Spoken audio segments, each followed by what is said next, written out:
I got permission to share the good news last week from Governor Perry. He also has given me permission to say that he is writing the foreword for my book.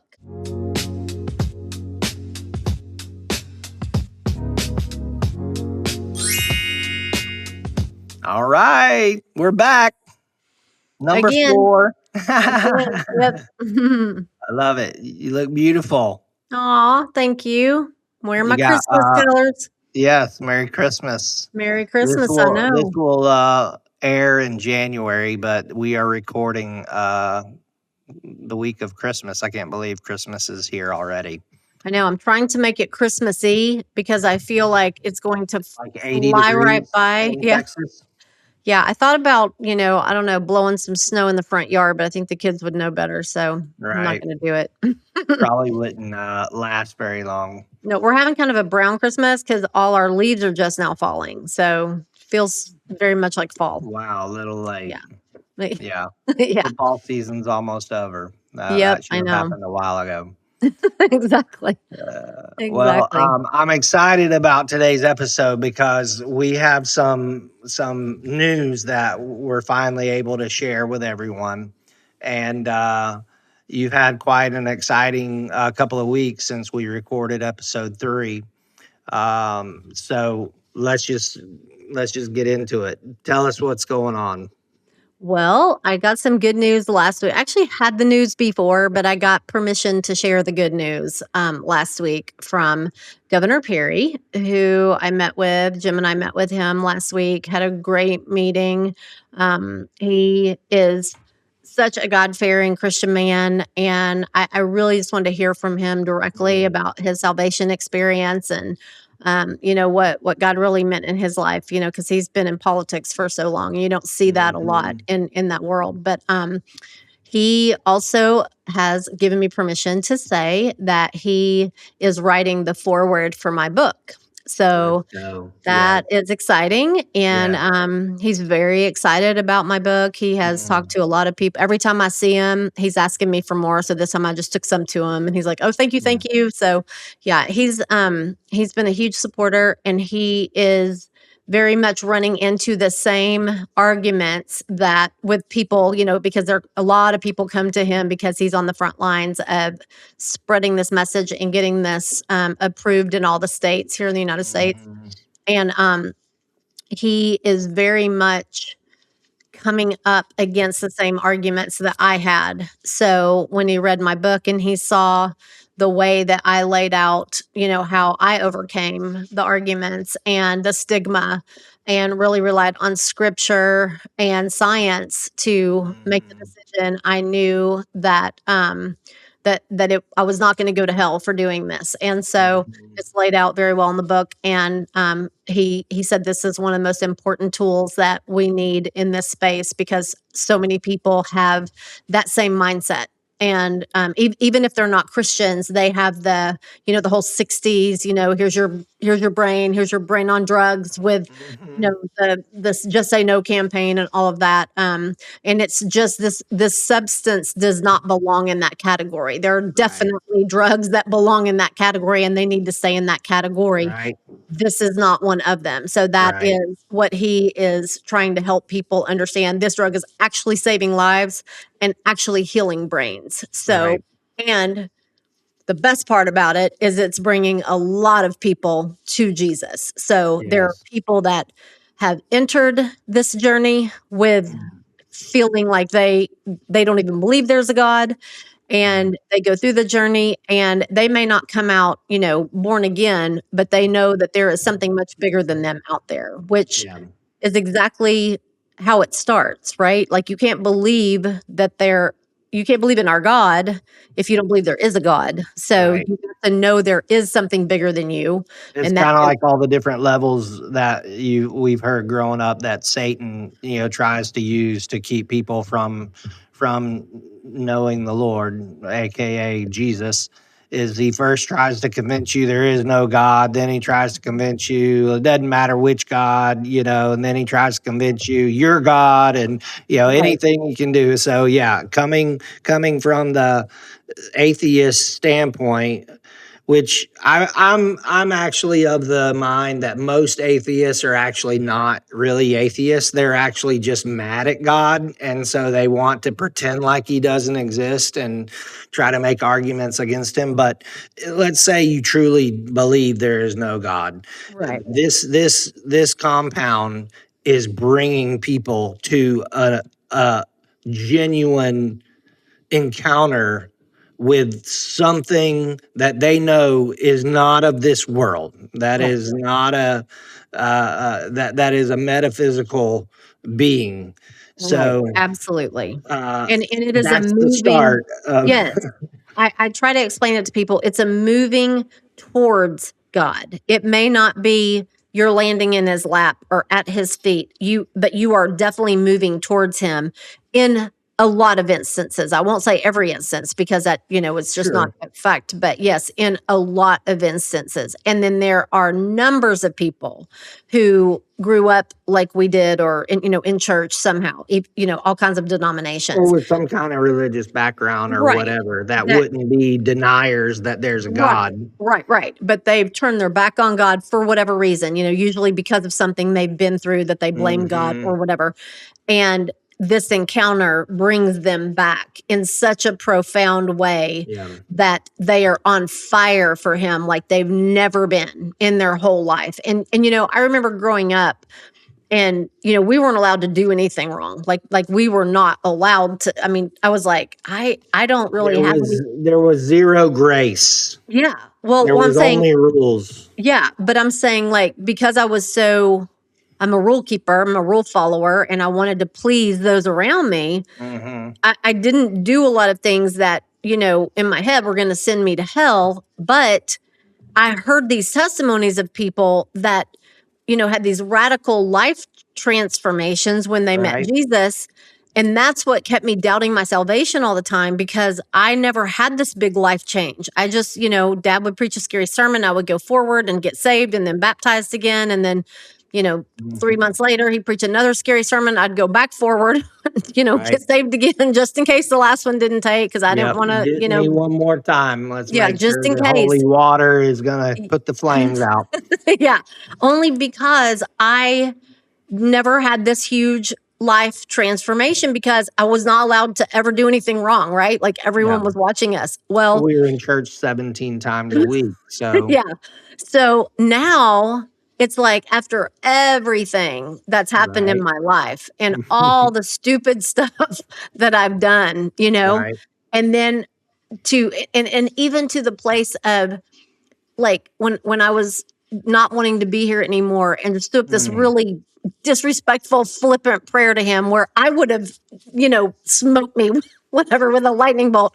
Even after right. all of that, and he still came to me, he Mm, still came and rescued me. And it's like that is a life mm, transformation. So mm. that is why I am just so excited about this medicine because the gift that was given to me. Yes, did it help my TBI? Absolutely. Yes, did it help my complex PTSD? Did it remove the victimhood that I had lived in for so long? Yes. But it restored my relationship with my true father. And there is not a gift that is better Mm. than that. So that is Somehow, why some miracle happened in this thing, it totally and did. it showed you like who God truly was. Yes. He showed up as himself, Yes. not how someone else described him, or Mm-mm. not how someone else experienced him, or how you had experienced religion and church Right. and spiritual authority in the past and all that. He showed up as himself, Right. And he which was was overwhelmingly overwhelming. loving Yes, and yes. gracious. Undeniable. It was undeniable, and I will never forget it. I Mm, if I forget my children's names, this is not something that will ever leave my brain. It is like part of my DNA now, and what's so crazy is because nobody knows what God looks like. No one really knows what Jesus right, looks like. We have these paintings, and all the stuff, but when he shows up, he is recognizable to you. He right. shows up in the way that he knows you're gonna recognize Mm, him. So he may right. look different to me in the way I Okay, envision okay, him. now you're getting into some stuff Yeah. because I love the book and the movie The Shack, okay? Yes. I know. There's people that There's hate that people that movie. hate it. They're Oh like, my gosh. "This Yes. is so wrong. God is not a black woman, and God is Oh not my a gosh. this and that." I'm like, first of all, come on. This is not a theology book. This is not a autobiography or a biography of God. Right. It's fiction. First of Right. all, he Yeah. never claims that this is like real or a Right. true story. But Right. I love the way he God shows up in a safe way to this guy. To And Matt. obviously the whole you find out in the end the whole thing, sorry, spoiler alert, the whole thing is probably like a dream or whatever, Right. but then there's this other thing that I was like, okay, was it actually real? I don't Right. know. Right. But but this woman was safe for him. It Yeah. was how God, if God can show up in a bush as fire, This if he is what I'm can saying. if This he is can he can, I mean, let's just think about, he showed up as a cloud by a day pillar of and fire, fire by night. Um, a burning he's bush. a burning bush. He he Um, he is not going to be put in anybody's box. yeah, That is exactly the lesson here.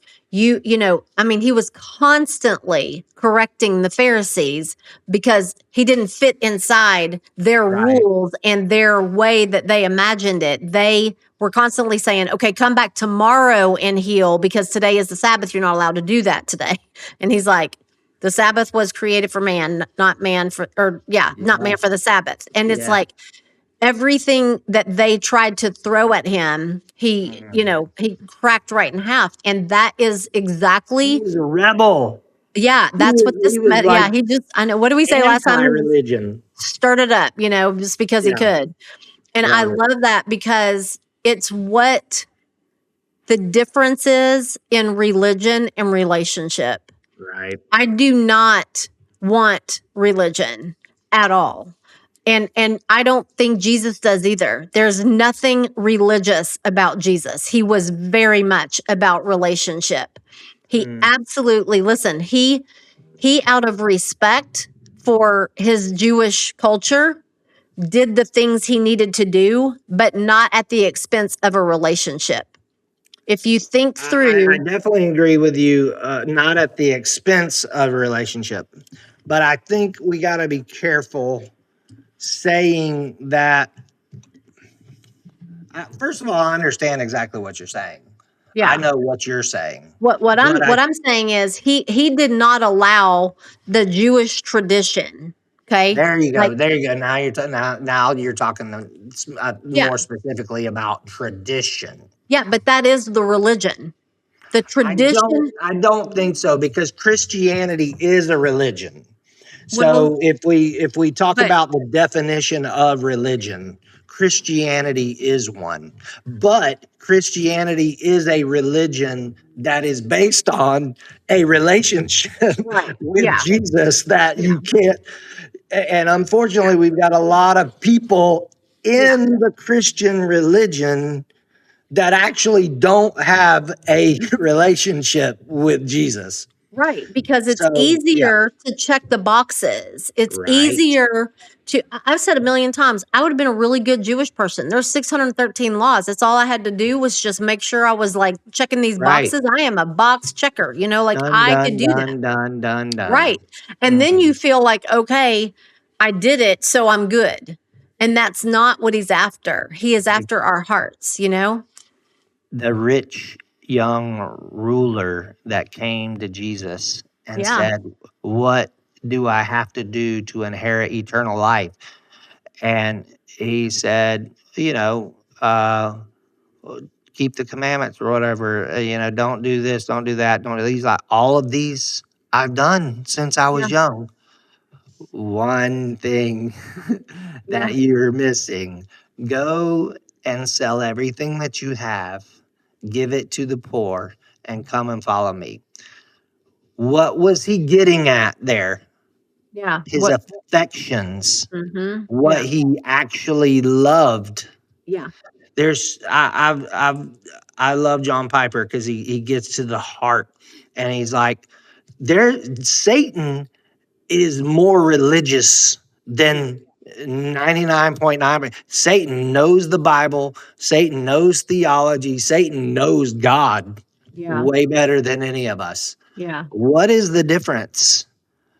It is affection. It is he hates God. Yeah. He wants to destroy God. He wants to be God. Mhm. He will not surrender. He will not bow the Mhm. knee. He will not give his heart He and will one life. day bow the knee. Oh, he absolutely will. Yeah. I'm But looking for a front row seat yeah, at that one. Yep.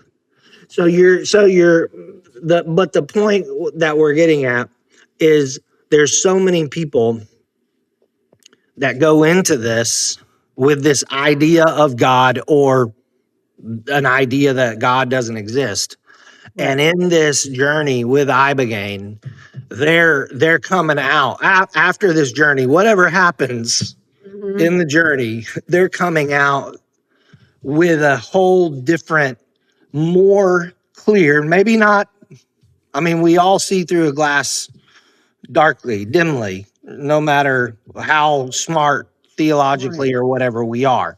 Right. But they are more clear about God being real and about who he is and how he works and all that. They are drawn to him.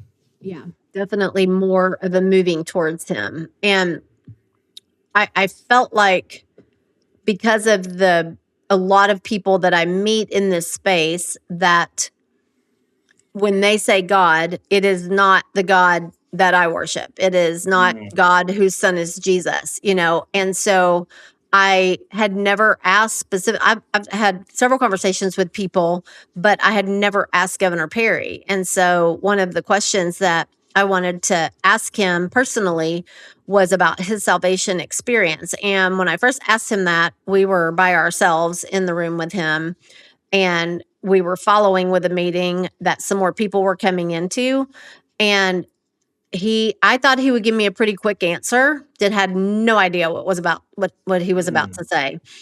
And so he started talking about when he was 14 and went into this whole story, of living on the farm with his mom, who was his biggest spiritual influence. mm, And then as he kept talking, all these people started coming in the room, and I thought he'd probably wrap it up pretty quickly, but he didn't. He just was so in the moment, reflecting back on mm. everything God did in his life, and he got Wow. choked up, and he was so sincere, Mm, and it was a beautiful, beautiful encounter, and I'm just honored wow. that he is in this fight, that he is on the front line and doing everything in his power to bring awareness to this healing substance.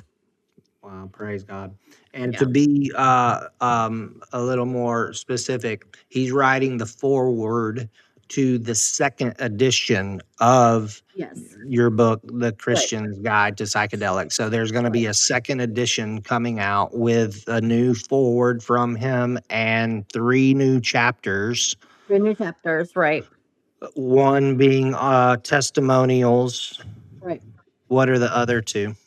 The second chapter, after the testimonials, will be where we are currently in the fight to have this reclassified as a Schedule One instead of Schedule One as a Schedule Three drug, and then the last chapter is a call to action. Okay. What people can do if they're looking to find help or jump on board the bandwagon to help move the movement Yeah, forward. I love it. Yeah. So speaking of Schedule One, um, that for people that may not know, that's basically all drugs that are illegal, almost pretty much. Yeah, So and that they cocaine, heroin, yeah, things that do not methamphetamine. have any medicinal purpose and are highly addictive, which is the Yes, opposite that's of what Ibogaine. Schedule 1 That's means, Schedule and they're 1. highly illegal and highly, you can get thrown in jail for taking it, you can get thrown in jail for dealing it, all that. Right. And Governor Perry and Brian Hubbard talk about that on the Joe Rogan podcast that they did, or I think it was January or Yeah, February, it was. of this year of 2025, and I want us to watch part of it, where Brian goes into some of the medical properties and things that are happening. So the point that Governor Perry makes on the podcast is that we are in a fight to get ibogaine legalized in the U.S. because it's legal in so many countries around the world, and people are having to go to those countries to get it and to use it because it's illegal in the US, and it's costing way more than it should have to cost to get it, and it's not accessible to so many people because they cannot spend that money or take that time to go wherever. Right. And Well, so people and are dying.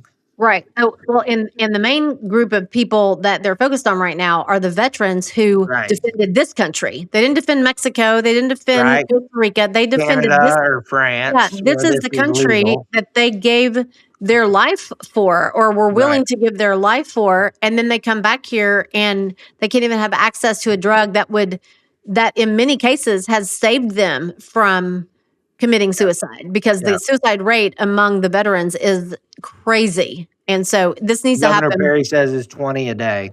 Yeah, needs to happen way sooner than later. Yeah. So, so he talks about in the video that in the 70s, because of political purposes, Nixon wraps up all of these, psychedelics and hallucinogenic things into the same thing as heroin and cocaine and methamphetamines and all these other things.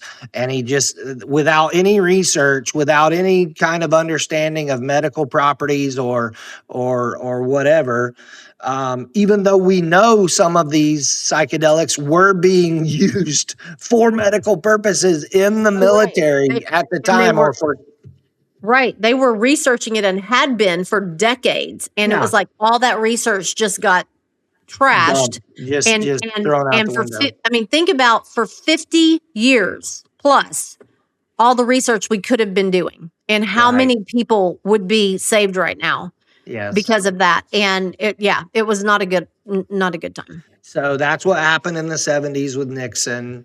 During the hippie age, they just wrapped it all up into Mhm. one big swooping class one thing.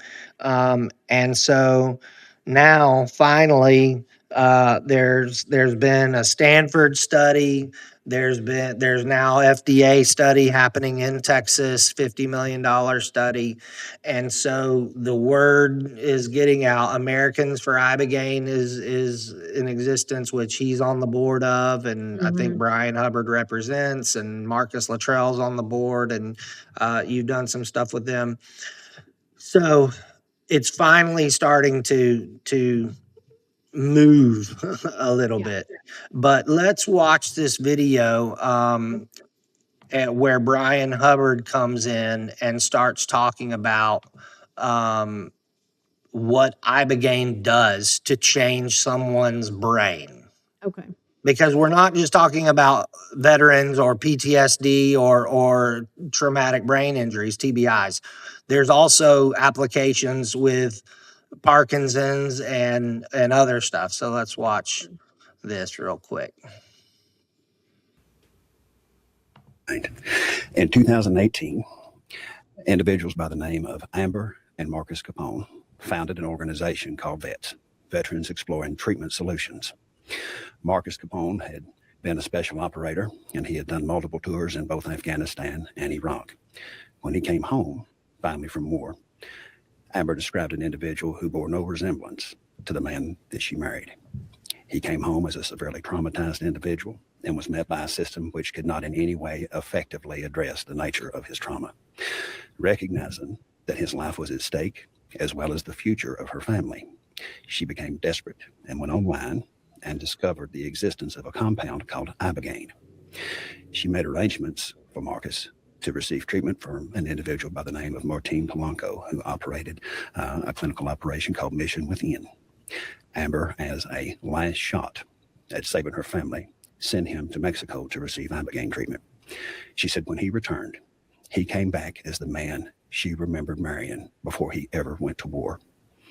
As they learned about other friends of theirs who were coming back home with similar circumstances on the verge of familial dissolution, with Marcus and his friends at the verge of suicide, they began just as a friend group to put money together to send their close circle of individuals down to receive this treatment. They came together to form VETS, and since 2018, over 1,000 veterans have traveled to the Ambio Clinic south of Tijuana to receive Ibogaine treatment for symptoms of traumatic brain injury and post-traumatic stress disorder. Because of the miraculous outcomes which were endorsed by the veterans who were receiving this treatment, a group of philanthropists funded a study out of Stanford University, which was led by Dr. Nolan Williams.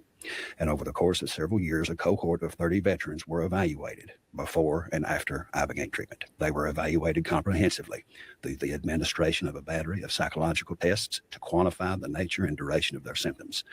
They underwent pre- and post-treatment MRI scans. These scans were compared against a database which had been compiled of hundreds of thousands of healthy adult brains covering the human lifespan. And through an algorithmic assessment, the question was, what was the physiological effect upon the human brain, if any, to explain these miraculous outcomes were veterans who had been on the verge of suicide, who had been paralyzed by symptomatology associated with profound anxiety, profound depression. In many cases, veterans who were prescribed an array of habituating pharmacology, which ineffectively addressed their symptomatology, were not just back to what they could remember being before they experienced their trauma, but had been liberated from that pharmacology. The results of that study are nothing short of miraculous when it comes to the way in which Ibogaine has been revealed to have significant neuroregenerative properties that impact the human brain, with profound implications for conditions for which there are no current effective treatments. Specifically, the white matter that covers the surface of our brains, which is the highway across which all of our thoughts and impulses travel, grew and thickened in size across the entire surface of each of these veterans' brains. The centers of the brain responsible for emotional regulation and executive functioning grew in size. The average reversal of brain age among this cohort of 30 veterans was 1.5 years, with the top 5 among that cohort seeing a reversal of brain age of almost 5 years. Right now, there are individuals who live offshore from the United States who are using Ibogaine to effectively treat symptoms associated with multiple sclerosis, Lyme disease, and Parkinson's disease. Just about 2 weeks ago, Governor... And then he goes into, what happened with the Parkinson's guy that had taken it and couldn't walk and was bedridden, and then he's riding his bike every day. I've seen the video. It's crazy. It's absolute insanity. I highly encourage people to go and watch that episode. You can just on YouTube search Joe Rogan, Rick Perry, Ibogaine, or whatever. So, but that's so cool. It literally is healing your brain. What else does this? They've been looking, Dr. Nolan Williams, who he just referenced in that video, he's the neuroscientist that led the study at Stanford. He said in his lifetime, it is the single best substance he has ever seen for this field.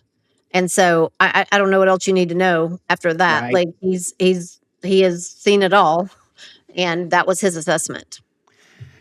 It just happens to cause hallucinations. Sure. But these hallucinations are they actually hallucinations? Because God is showing up and talking to you, I mean, we use the word hallucination, right? That's the word right? everybody wants to use. But are they visions? Right? I mean, that's what you are seeing. I think of a hallucination in a way of like being very, like, I don't know, like a kaleidoscope or something. I mean, I've never had any other hallucinations, so I don't know Yeah. how to really pinpoint it, but there's no kaleidoscope. Now, there Yeah. are times that I saw like the sky with all the stars. Mm-hmm. Did God not create the sky with all the stars? I mean, there was Right. nothing that I saw that could not be called a vision. There was nothing. Would you call it like a dream while you're awake?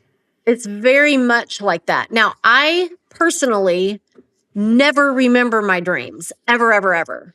But I can promise you, if I had dreams like these, I would remember them, right? So, Well, but that has something to do like when it stops and when you wake up and yeah. stuff like that, Oh, and this was, yeah. how This, impactful the dream yes. is and stuff like that. But see, the weird thing is, okay, so when I was in Mexico in April, my first round of ibogaine was 22 hours. Okay, so there were times during that 22 hours that I would drift off.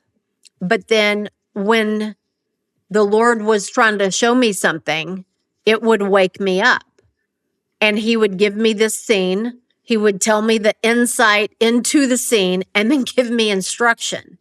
And it was like, I hope I didn't miss anything while I accidentally fell asleep because it was so profound, all of it. Mm. And then I was afraid to take my eye mask off and my headphones on to go to the bathroom, so I didn't Mhm. want to miss anything. So it was so profound.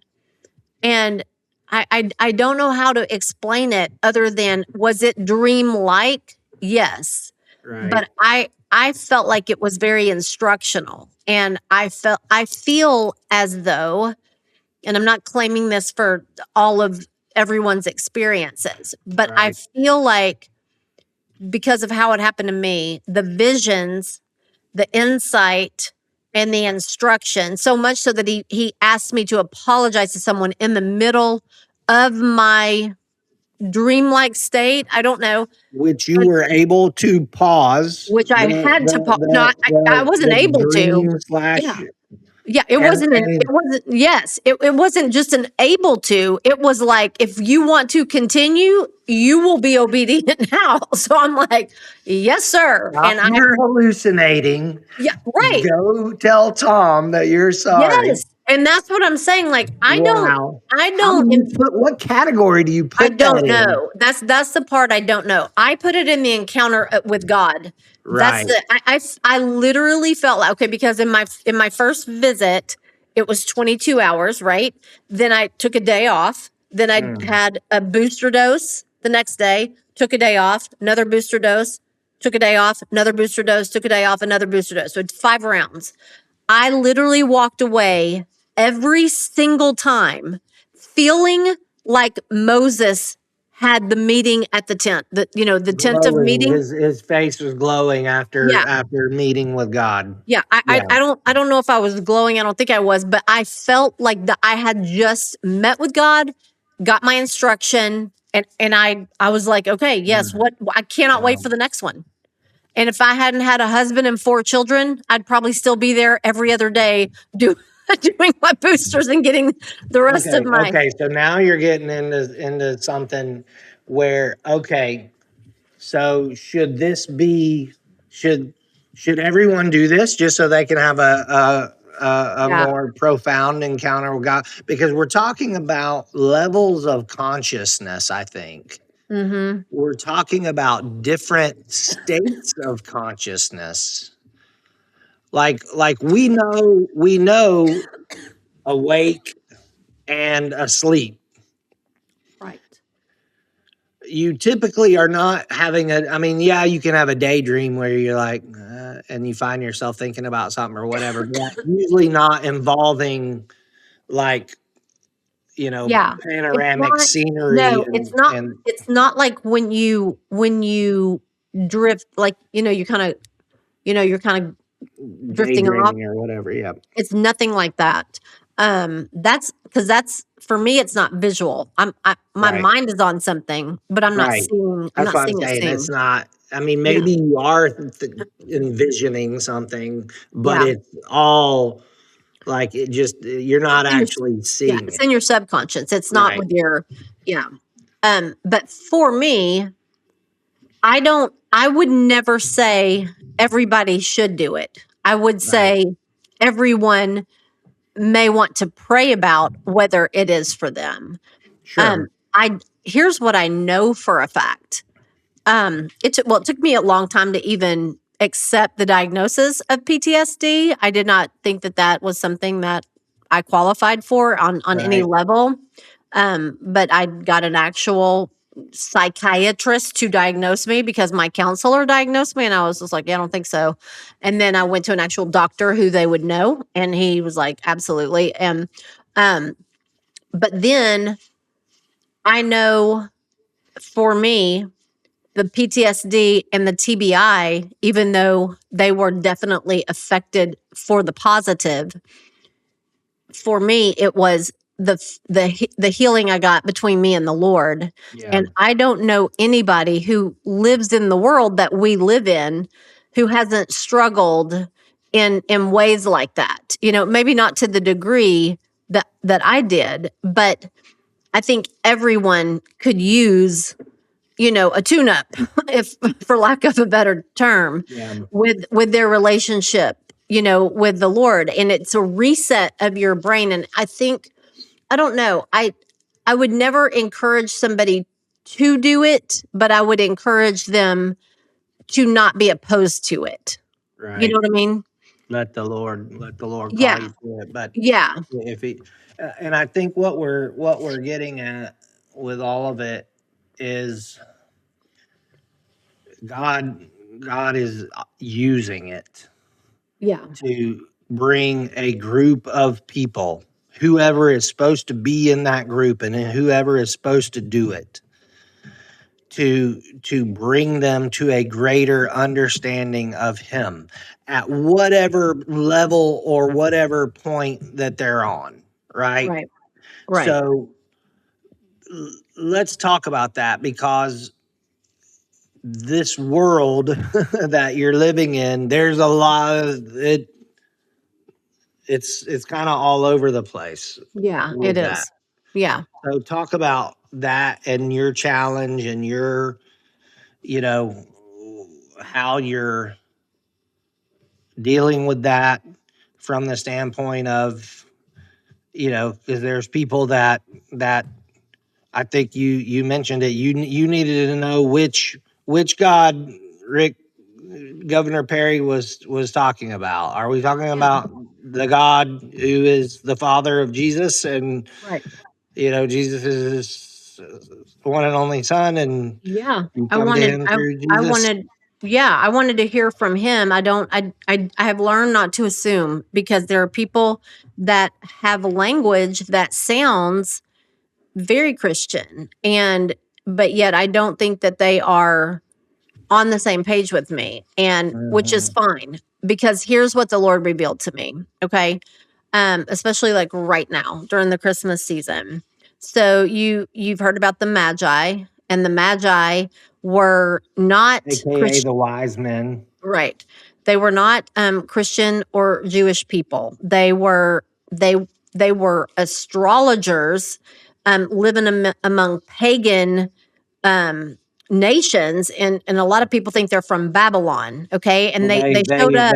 I think they are known to be pagan Yeah, I themselves. couldn't find hard evidence, but they were surrounded by pagans, and Mhm.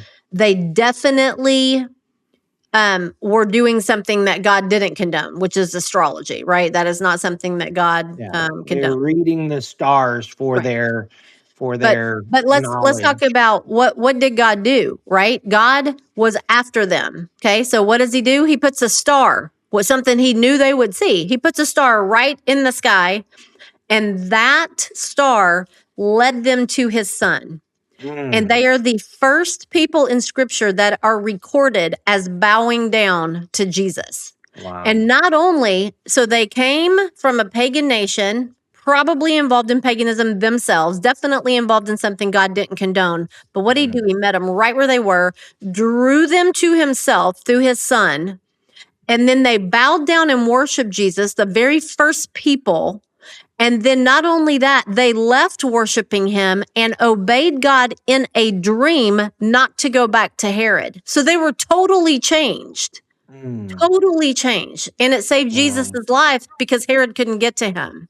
Right. So what I'm saying is, I feel like God has placed me with these people who may not quite understand who he is yet, but he is going to meet them right where they are because they are searching for something. They just haven't found the same God, the same Jesus that we have that can save their soul.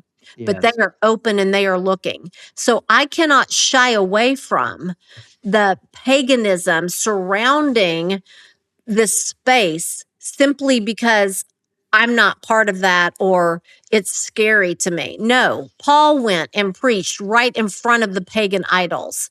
Right. God brought the pagans into the presence of his son, and that changed them forever. I mean, Mary Magdalene had 7 demons possessing her. And that didn't scare Jesus off. So that's what I'm trying to remind myself is that going into these spaces and talking to people who aren't like me, but who are as desperate to find the love and the peace and the approval and the acceptance and the forever of that, not just temporary, they're only going to find that in Jesus. They don't know that yet, but if You're gonna tell them, baby. I'm trying to do it in such a loving way because but for the grace of God, I would not have my eyes opened, right? And I want to be like that star that is used to draw them to the Son of God that then will change them because the star didn't change them. The star was just a pointer in the direction of. So there's nothing I'm going to say, do, think, nothing. I cannot change these people, nor is it my job. The job of the star was to be a steady guide to get them to the feet of Jesus. And that is what he has revealed to me. That is my place. And so I want to do that with boldness, but I also want to do that with grace and mercy because again, I have been on the other side of that, and I'm just thankful to be able to have any role at all in it. I love it. Several things to what you just said, all pointing back to scripture. Firstly, it's the mix of grace and truth. John says that Jesus came full of grace and truth, and that's ultimately what we want. We can't be on one end of the pendulum, only on grace and we never speak up, only on truth and all we do is speak and we never listen and we never try to understand and we never show grace. So grace and truth. But then it also reminds me of it's interesting, another pagan worshiping the sun, Abraham, the first one that God called, the first one that God chose, saying, I'm going to make a great nation from you. I'm going to be your God. You're going to be my people. He didn't ask, hey, what would you think about? He's like, you're mine. Yeah, I got you. You're coming with me. And this may be another episode we talk about God choosing. But because I actually did have somebody on one of our posts say, what do you think about once saved, always saved? And I'm like, well, you didn't do nothing to get yourself saved, so you can't do nothing to lose it. But you're opening up a huge can here that we can get on a call and talk about that we can't do this over comments in It's going to Facebook. take more than a few keystrokes, right? Yeah. But and then he also in John, Jesus said, I have many sheep that are not of this fold, Mm. meaning they're not Jews. Yeah.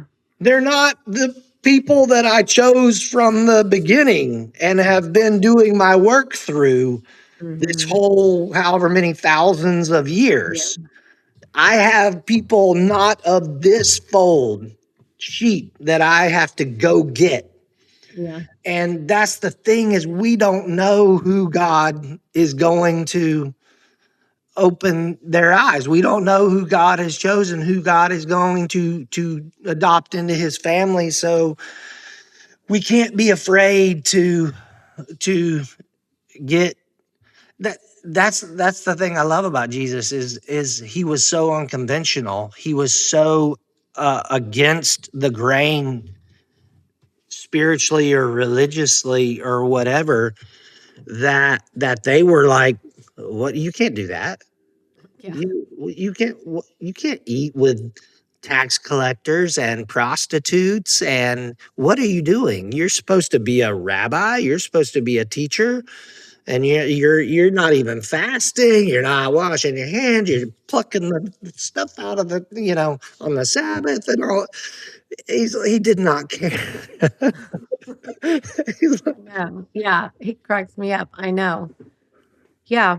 I'm thankful that he did come and take on our form and give us a "Mm, lot of good examples of, what not to do and what to mm, do. And I feel sorry for the Pharisees because they were like front and center to all of his condemnation and and the sweet little prostitutes and tax collectors that, everyone hated and just ignored and, outcasts is, who he sought after the most. And mhm." thank God, because I'm in that category and I'm so And me thankful too. that he didn't just leave me there. Right. And I know there are so many people that they just want to feel that real, genuine, no strings attached, safe love and acceptance. Yes.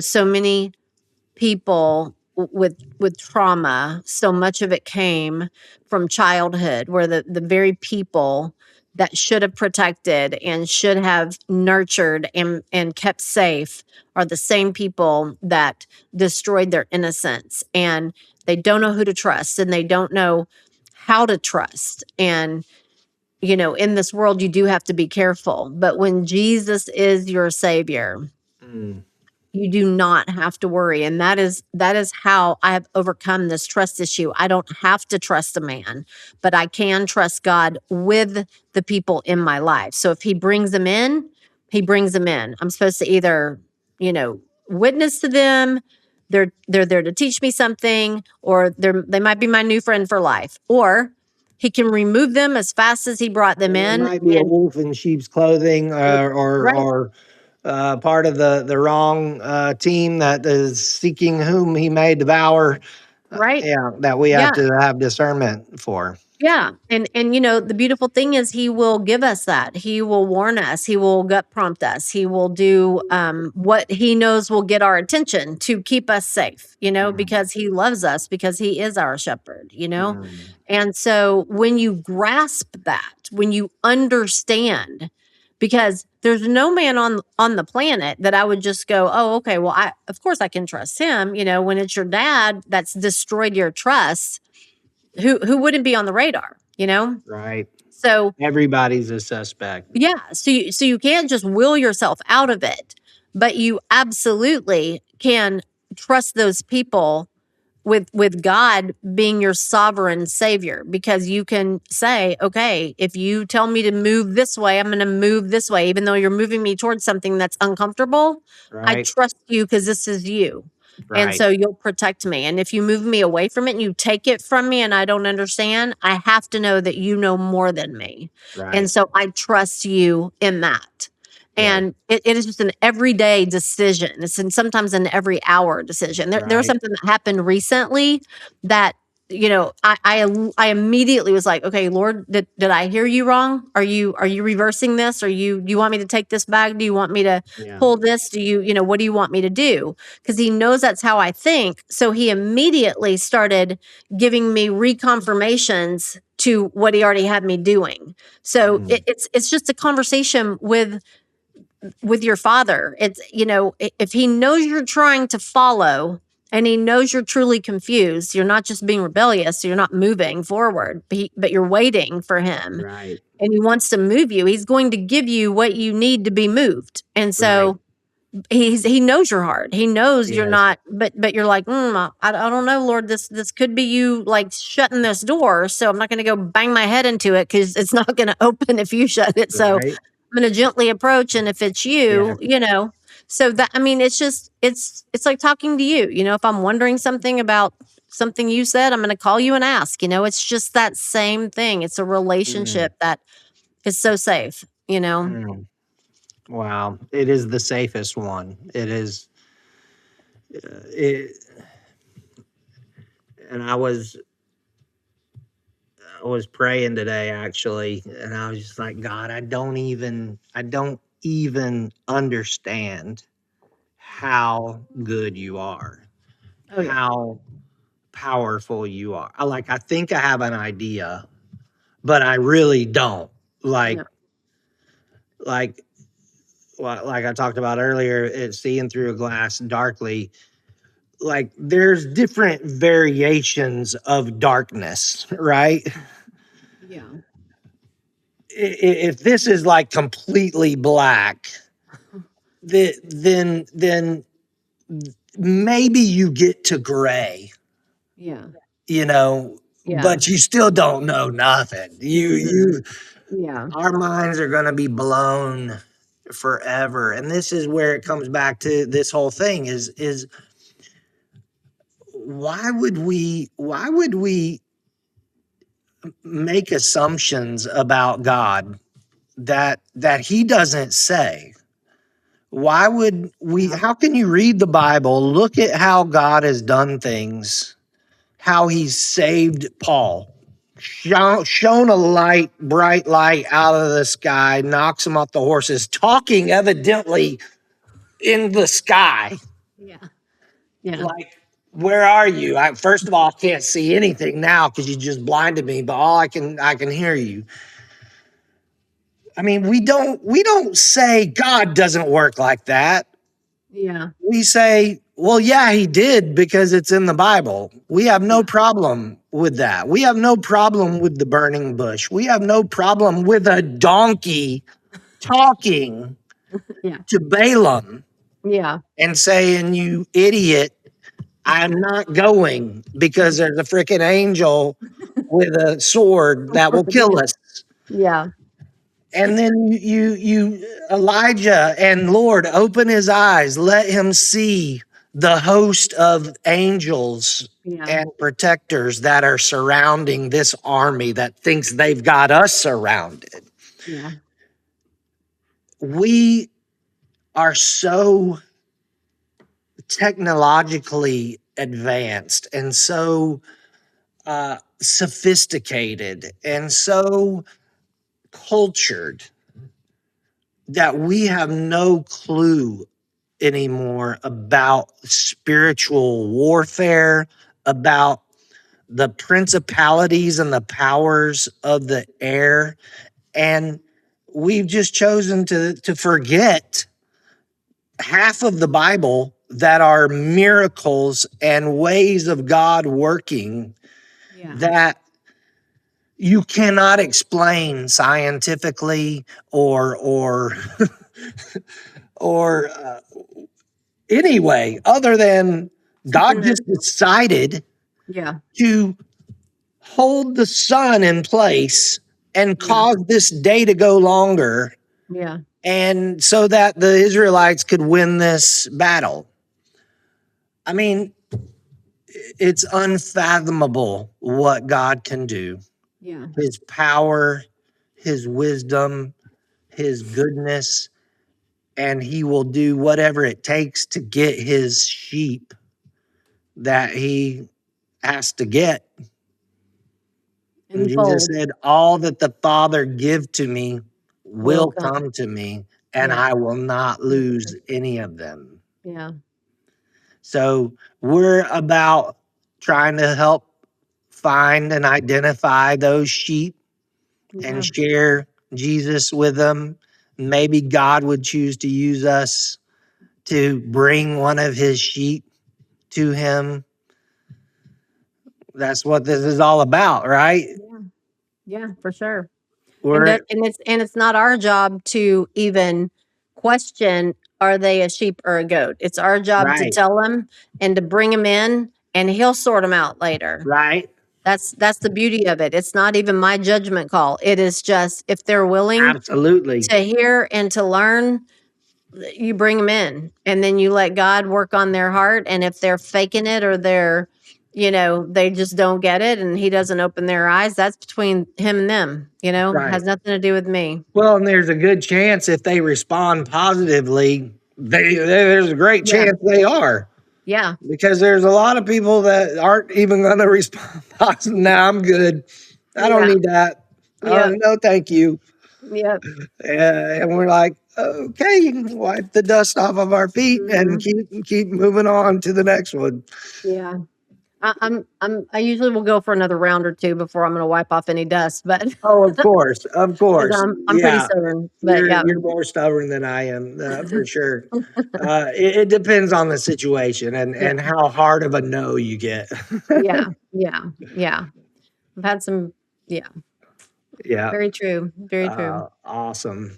Well, we could go on for hours and days talking about the goodness of God and His power and His ways and I do want to get into in some of our future episodes just some some of that, and because hopefully some people that are coming to know the Lord through all of this will end up watching our podcast, and God will use us to teach them things about the Lord that He's taught us over our Yeah. lifetime, and He's continuing to teach us. Um, but there's just some things about God and how He works, and what we've seen and learned, that we just want to talk about and brag about God on, and get into in the future, and maybe maybe debate some things that you and I see differently about Sure. that, and about church, and church authority and all these things. Yeah. You want to get into it? I can take you. Come on. Come on, Cletus. Come on, um, Cletus. yeah. So Yeah, there's a maybe lot. people should see that side. They always see us agreeing on everything, but Yeah. I'm We should still come trying up to. with a list of the top, Yeah, 5 or 10 things that we don't agree on. I don't I know don't if there think there's would be 10. 5 or 10. No, I Yeah, don't think maybe there we is. might But get three. But yeah, yeah, because it is interesting because we are very much alike, and then we have some things that we're like, it's got to be the one thing that we just, you just didn't quite develop properly, so you're yeah, just not getting it. no, you're just weird. But uh, or you're not enlightened yet. I'm still It's praying for okay. you. Yeah, it's okay. Awesome. All Okay. right. Well, this has been good, and hopefully everyone enjoys it. But the exciting thing is we should be getting the forward from Governor Perry here in the next few weeks. And are those chapters finished? Do we have a release date for the addition No, two I'm waiting yet? on, everything is done. I have 2 of the 3 interviews scheduled. I'm waiting on the 3rd. Once I have that done, then I just have to have it, everything reformatted and Right. redone and, all Rebooked. that. Mhm. Yeah. Cool. So, yep. Okay. Well, we'll hopefully be seeing it in Q1 of 2026 sometime. Yeah. That'd be great. Awesome. Well, I think the next episode that we're going to record, I may be in Kenya. Ooh, If it's Okay. not the next one, it'll be the following one because I will be in Kenya in January. Okay. So we're a couple of days away from Christmas, and then I leave for Kenya the first week of January on the 7th. So Okay. we will hopefully I'll get to broadcast from Nairobi. That would be awesome. So yeah.